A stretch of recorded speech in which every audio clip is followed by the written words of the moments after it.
L'art de la comédie raconte l'histoire d'une préfète qui vient d'être nommée dans une ville de province. C'est son premier jour. Elle a toute une série de rendez-vous. Elle va rencontrer différentes personnalités. Et la première personne qu'elle rencontre, c'est le chef d'une troupe de théâtre. Oui, c'est un hymne au théâtre. Tout à fait. Et donc, elle voit ce chef de troupe. Au début, ça se passe bien, mais assez vite, ça s'envenime. Et puis, ils se disputent. Et là, le chef de troupe la menace et lui dit: à partir de ce moment, vous ne saurez plus si les rendez-vous que vous avez sont des vraies personnalités ou si ce sont des comédiens et des comédiennes de ma troupe. Oui, on peut dire aussi que ça parle de l'incompétence de certains politiques qui doivent prendre des décisions cruciales dans des secteurs d'activité dont ils ignorent totalement le fonctionnement. Oui. Enfin, on se demande surtout comment la préfète va faire pour s'en sortir dans ce tourbillon de quiproquos. Ce qui m'intéresse dans le propos, c'est qu'il s'intéresse à des thématiques qui sont encore d'une grande actualité aujourd'hui. Toute cette question autour de la vérité, du mensonge, de la fiction, de la réalité, et comment ces choses interagissent. Et ça avait une résonance vraiment particulière encore aujourd'hui.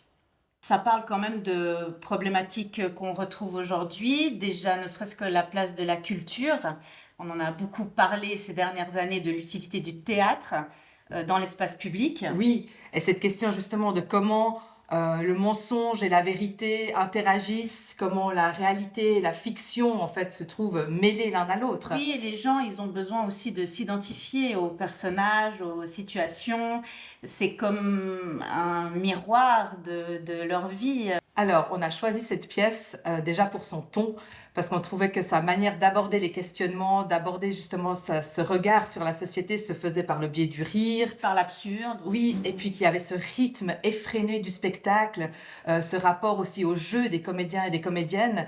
Et puis on voit aussi que Eduardo de Filippo, il est lui-même comédien. Ouais, on sent qu'il aime les comédiens par la façon dont il écrit. Oui, exactement. Et puis ça se sent particulièrement dans les situations, dans les répliques, dans les dialogues. C'est vraiment dans l'ADN de la pièce. Oui, De Filippo fait vraiment un plaidoyer pour le théâtre, son importance. Et je pense que effectivement, c'est des questions qu'on s'est posées toutes ces dernières années. Quelle est la place de la culture?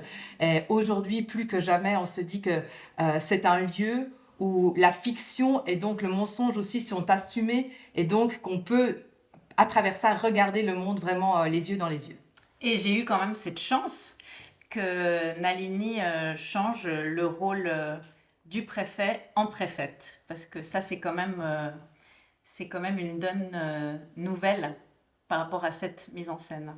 Je trouvais qu'à la lecture, donc quand j'ai lu la pièce L'art de la comédie, effectivement les genres des personnages étaient déterminés d'une certaine manière, et je trouvais que là par contre c'était un tout petit peu daté certaines choses.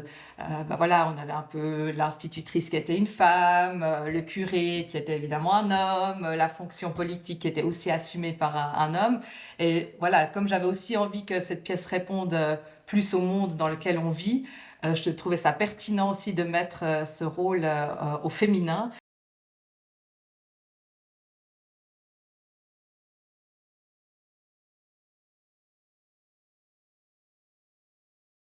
Une recette gastronomique qui décrirait le spectacle.